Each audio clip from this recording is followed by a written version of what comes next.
Assalamualaikum warahmatullahi wabarakatuh. Selamat pagi, ohayo gozaimasu minasang. Jumpa kembali di channel kita Saryuk Jepang. Oke, kali ini saya mau bagi pemberitahuan ya tentang tagihan listrik dan gas selama di Jepang dalam 1 bulan ya, dalam 1 bulan, tagihan 1 bulan. Ya, ini saya dapat suratnya untuk pembayarannya. Sekedar informasi, setelah kalian seandainya pindah di apartemen baru, tempat tinggal baru, itu kalian harus daftar sendiri ya untuk gas, listrik, dan airnya. Dan cara daftarnya bagaimana? Nggak usah bingung, karena setiap agen propertinya pasti akan ngasih list kemana kita harus daftar gas, listrik, dan airnya. Ya, jadi kalian nggak usah bingung dan nggak usah takut ya. Dan cara daftarnya juga gampang dan simple banget, hanya tinggal telepon aja ya.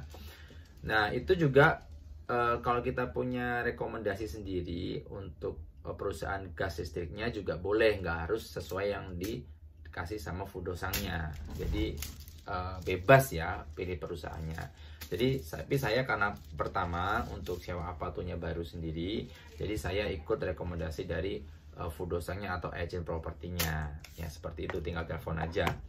Untuk pemasangan airnya itu petugasnya nggak datang ke rumah ya, tinggal hanya lewat telepon aja.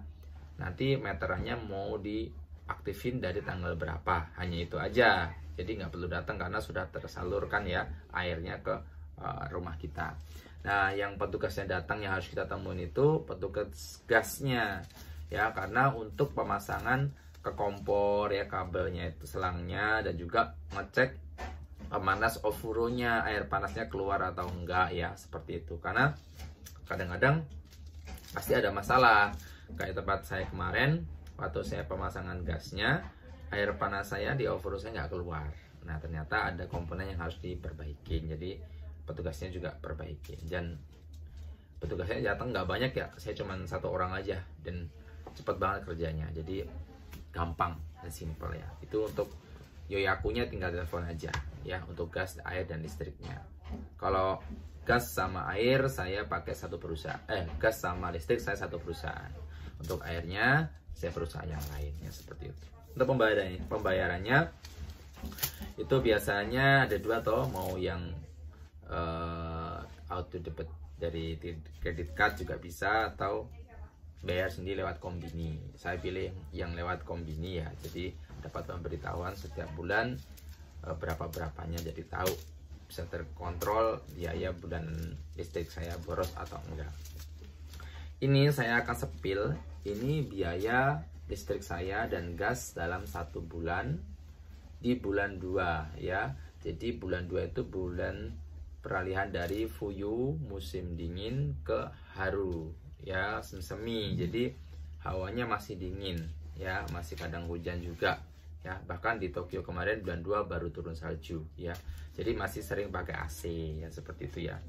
Dan saya tinggal 5 orang, 1 keluarga, dan di rumah yang ukuran 3 DK ya.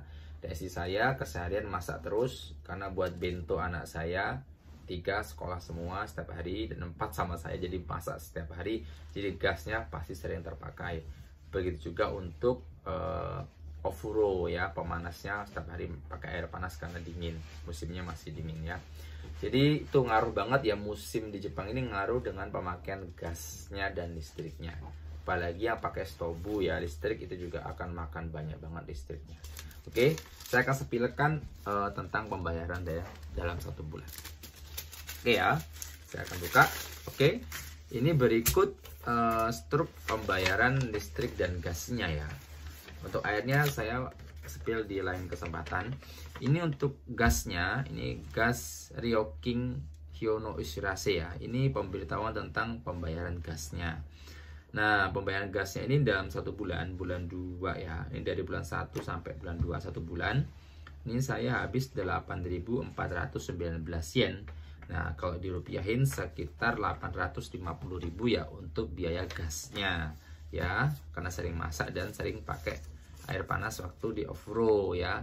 Sebulan 850.000 50 ribuan ya. Menurut saya ya sedang-sedang aja untuk 5 orang ya dalam 1 bulan. Kemudian yang kedua ini ada Denki ya, Denki Ryokin Gyono Oshirase. Ini untuk pembayaran listriknya. Dari listrik ya dalam 1 bulan karena pakai AC. AC-nya saya baru 1 ya, karena saya emang baru banget di Apato ini. AC saya 1, mesin cuci, kulkasnya 2 ya. Ini saya habis Nimang Iseng Sambiaku Yonjueng atau 2.150.000 ya untuk 1 bulannya. Ya, listriknya agak banyak karena AC-nya sering hidup terus karena musim dingin ya. Dan kulkas 2 dan saya stok listrik juga ada 1 ya. Jadi pemakaian dalam 1 bulan listrik saya itu sekitar 2.100.000 ya, 2.150.000 untuk 1 bulan. Jadi kalau digabungin biaya listrik dan gas saya tuh CQ-nya sekitar 3 jutaan ya teman-teman, 1 bulan sekitar 3 jutaan. Nah ini bisa berubah ya, setiap keluarga itu kebutuhan listrik dan gasnya pasti beda. Cuman saya untuk estimasi aja, kalau untuk keluarga di Jepang ya sekitar saya 3 juta untuk 1 bulannya untuk gas dan listriknya. Oke teman-teman, jadi yang ini bisa buat bahan pemberitahuan lah ya untuk estimasi nanti kalau kerja di Jepang. Sebenarnya saya bisa terima gaji bersih berapa sih gitu ya, karena pasti dipotong untuk apartemen dalam 1 bulan berapa, untuk gas listrik berapa, dan untuk makan biaya makan berapa ya. Nah kurang lebih seperti itu ya teman-teman, bisa jadi gambaran buat teman-teman yang mau ke Jepang membawa keluarganya. Oke, mudah-mudahan bisa membantu. Wassalamualaikum warahmatullahi wabarakatuh. Dan jangan lupa ya di follow akun Saryuk Japannya ya, biar saya lebih semangat untuk ngasih informasi-informasi yang bermanfaat buat kalian semua. Oke, bye bye, ja mata ne.